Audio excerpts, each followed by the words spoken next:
बिस्मिल्लाहिर्रहमानिर्रहीम। आज हम बात करेंगे विटामिन के मुतल्लिक। ठीक है, विटामिन के को जो है वो हम डिस्कस करेंगे। अच्छा, जो विटामिन के है ये क्या है कि ये नेफ्थोक्विनोन का डेरिवेटिव है। ठीक है,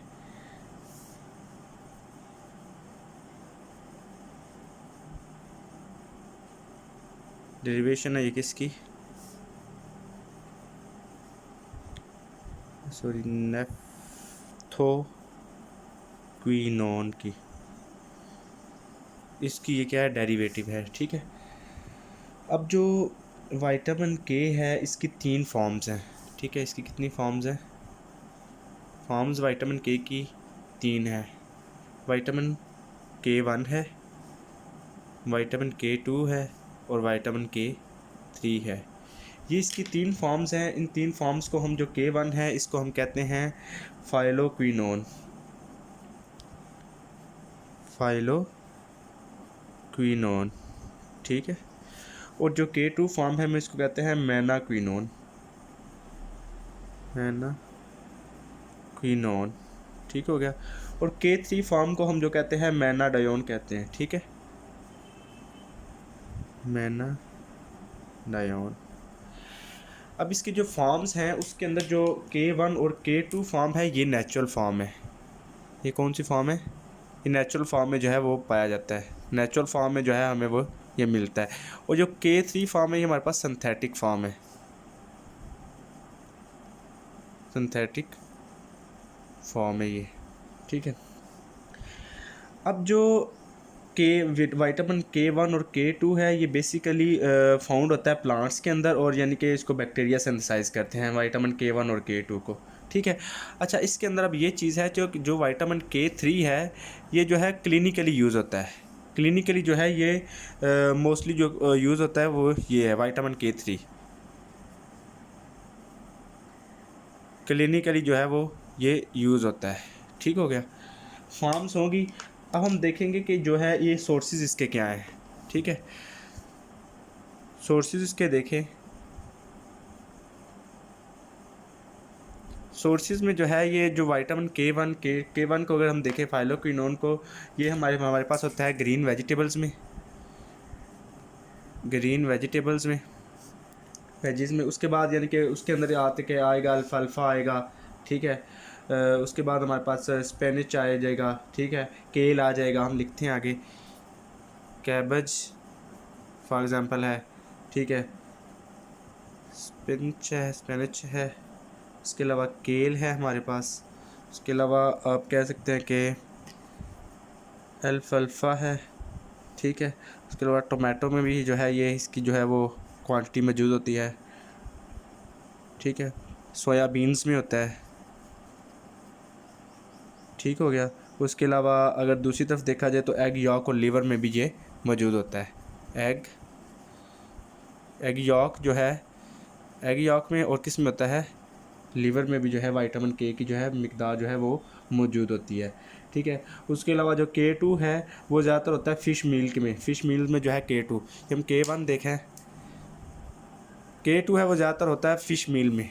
ठीक है, ये साथ लिख देते हैं, मैं और लिख रहा हूँ, फ़िश मील में जो है वो भी प्रेजेंट होता है। ठीक है, इसकी क्वांटिटी। अब हम इसके बाद देखेंगे कि जो इसकी अब्जॉर्प्शन है वो जो है बाइल के थ्रू जो है वो आगे जो है हम इसमें जाती है, क्या नाम है उसका, इंटेस्टाइन में जो उसके बाद लीवर में जाएगी। लीवर के बाद जो है वो हमारे पास जो है वो ब्लड में आगे जो वो ट्रांसपोर्ट हो जाएगी। हम इसकी अब्जॉर्प्शन अगर देखें तो जो है लीवर में, ठीक हो गया, लीवर में होती है इसकी अब्जॉर्प्शन। ठीक है, उसके बाद हम देखेंगे, अच्छा, एक इसके अंदर एक इम्पोर्टेंट पॉइंट एक्सक्रीशन के मुतालिक हवाले से कि ये एक्सक्रीट कैसे होता है बॉडी से। ठीक है, एक्सक्रीशन के मुतालिक जो है इसका जो हमारे पास है एक पॉइंट,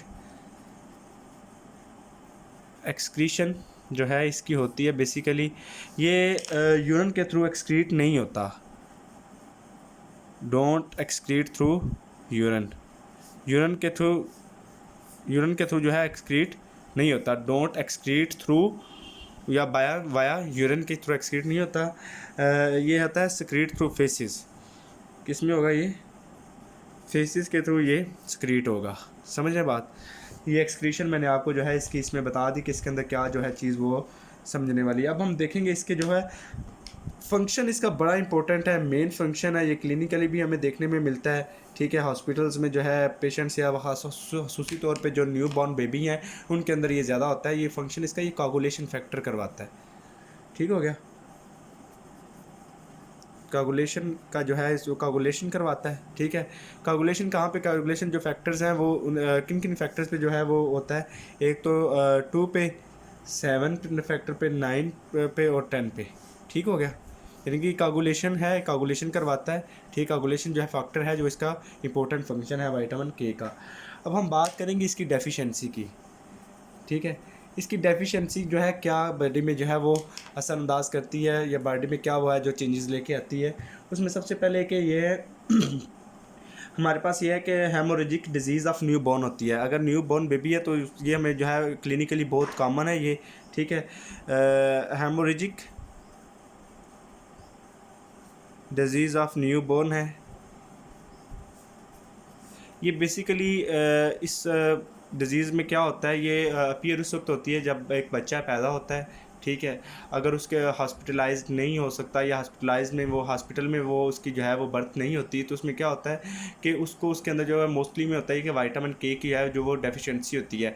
जब विटामिन के की डेफिशिएंसी होगी तो ये होगा कि उसमें ये होता है कि वो कोगुलेशन फैक्टर जो है वो उसके अंदर प्रोड्यूस नहीं होंगे या कोगुलेशन वो नहीं करवाएगा। उसमें ये होगा कि वो मोस्टली नोज़ ब्लीडिंग वगैरह या इस तरह के जो है वो उसके अंदर जो है सिम्टम्स वो शो होते हैं। तो इस तरह के सिम्टम्स लेके जो मदर्स हैं वो अपने बेबी को लेके आती हैं कि जो है इसको 3-4 दिन हुए हैं यानी कि इसकी बर्थ को, तो इसको जो है ये या 5 दिन हुए हैं उसको जो है वो ये सिम्टम्स शो हो रही हैं कि ब्लीडिंग वगैरह इसको हो रही है।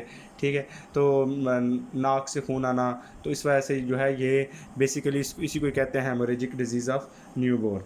ठीक है, उसके अलावा होता है कि नोज़ ब्लीडिंग को हम एपिस्टैक्सिस भी कहते हैं। ठीक हो गया, उसके अलावा जो है इसके अंदर और कौन सी जो है वो डिज़ीज़ शो होती हैं, जीआईटी की जो है इसकी जो है वो डेफिशिएंसी से जीआईटी की भी डिज़ीज़ शो होती हैं। सीएनएस की भी जो है वो कुछ डिज़ीज़ हैं वो जो शो होती हैं, उसके अंदर आ जाएगा ब्रेन हेमरेज वगैरह।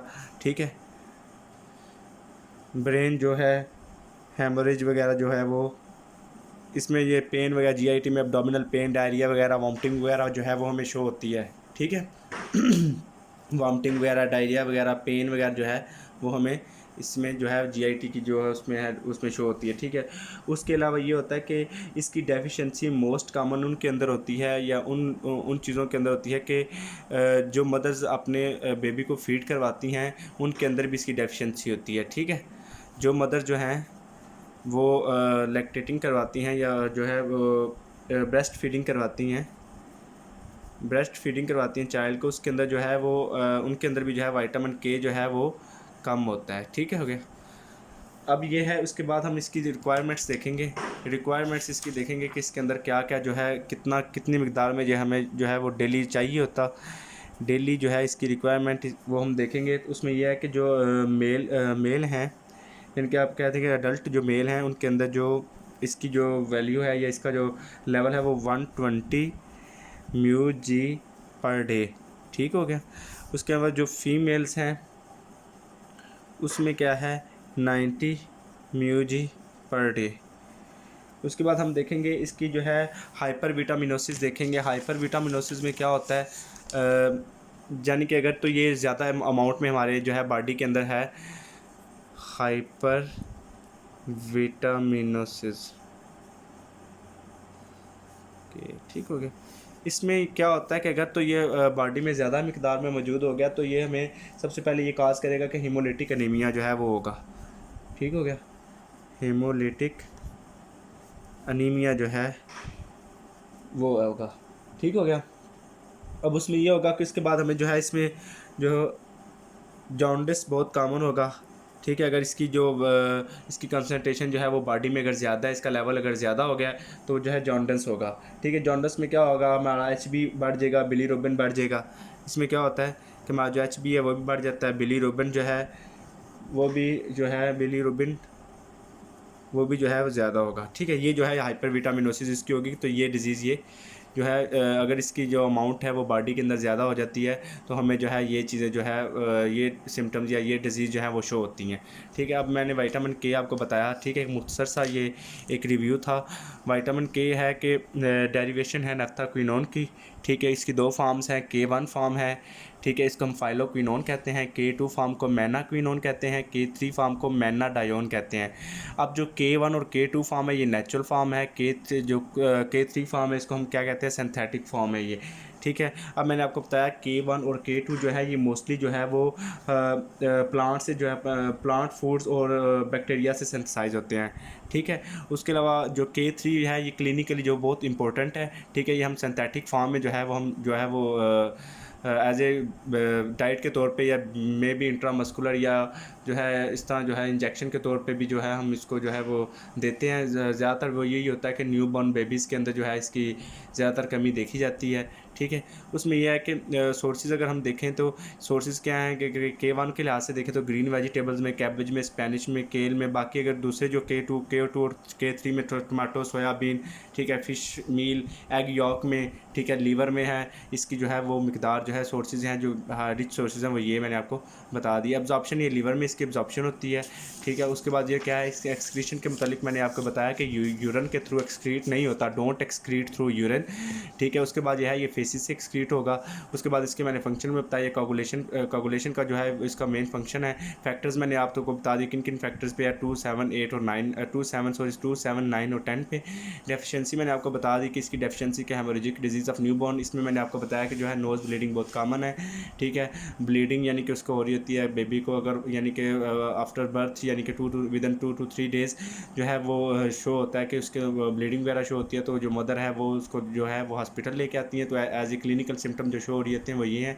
उसमें आपको ये पता होगा कि ये विटामिन के की डेफिशिएंसी है, क्योंकि जब यहाँ पे हॉस्पिटल्स में अगर एक बच्चा जो है वो उसकी बर्थ होती है तो उसको विटामिन के का जो है इंजेक्शन लगाया जाता है, सिर्फ इसी वजह से कि उसके अंदर जो कोगुलेशन है वो जो है उसको यानी कि प्रमोट करने के लिए कि यानी कि जो कोगुलेशन फैक्टर होता है यानी कि अगर उसको जो है मेंटेन करने के लिए या विटामिन के को मेंटेन करने के लिए जो है हम उसको इंजेक्शन लगाते हैं। तो जिसकी वजह से, और ये ज़्यादातर उनमें कॉमन होता है जो विलेज एरियाज़ में जो यानी कि जिनकी बर्थ होती है जहाँ पे कोई सहूलियात मौजूद नहीं होती हैं, जिनको विटामिन के का जो है इंजेक्शन नहीं लग सकता, ये मोस्टली जो है उनके अंदर जो है वो सिम्टम्स शो होती हैं। ठीक है, तो इस वजह से जो है उसके बाद ये GIT की सिम्टम्स भी इसमें शो होती हैं कि वॉमिटिंग, डायरिया वगैरह, पेन, एब्डोमिनल पेन होना शुरू हो जाएगी आपको। तो जो भी है इसकी जो है डेफिशिएंसी के साथ लिंक्ड है। CNS में ब्रेन हेमरेज जो है वो आपको हो सकता है अगर विटामिन के की डेफिशिएंसी है। मदर है वो अगर जो एक मदर है जो ब्रेस्ट फीडिंग करवाती है उसके अंदर जो विटामिन के की है वो उसकी भी डेफिशिएंसी होगी। ठीक है, उसके बाद मैंने आपको इसकी डेली रिक्वायरमेंट बताई।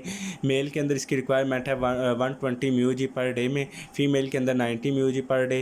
ठीक है, उसके बाद मैंने आपको इसके यहाँ पे हाइपर विटामिनोसिस बताई कि अगर इसकी अमाउंट जो है वो बॉडी में ज़्यादा हो जाए तो एक तो हमारा हेमोलिटिक एनीमिया हो जाएगा, दूसरा वो जॉन्डस हो जाएगा। जॉन्डस में क्या होता है, HB जो बढ़ जाएगा और जो बिलीरुबिन है वो भी ज़्यादा होगा।